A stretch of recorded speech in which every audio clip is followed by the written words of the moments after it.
জাতিসংঘে বড় কূটনৈতিক সাফল্য পেল বাংলাদেশ।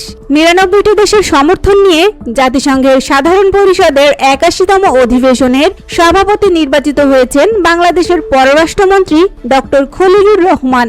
এই নির্বাচনের মাধ্যমে আন্তর্জাতিক অঙ্গনে বাংলাদেশের অবস্থান আরও শক্তিশালী হয়েছে বলে মনে করা হচ্ছে। সাধারণ পরিষদের সভাপতি হিসেবে তিনি সদস্য রাষ্ট্রগুলোর মধ্যে বিভিন্ন গুরুত্বপূর্ণ আলোচনা, বৈশ্বিক উন্নয়ন, শান্তি ও সহযোগিতা বিষয়ক কার্যক্রম পরিচালনায় নেতৃত্ব দেবেন। জাতিসংঘের সাধারণ পরিষদ সংস্থাটির অন্যতম গুরুত্বপূর্ণ নীতি নির্ধারণী প্ল্যাটফর্ম। বিশ্বের প্রায় সব সদস্য রাষ্ট্রই এখানে প্রতিনিধিত্ব করে। ফলে এই পদে নির্বাচিত হওয়া আন্তর্জাতিক কূটনীতিতে একটি গুরুত্বপূর্ণ অর্জন হিসেবে বিবেচিত হয়।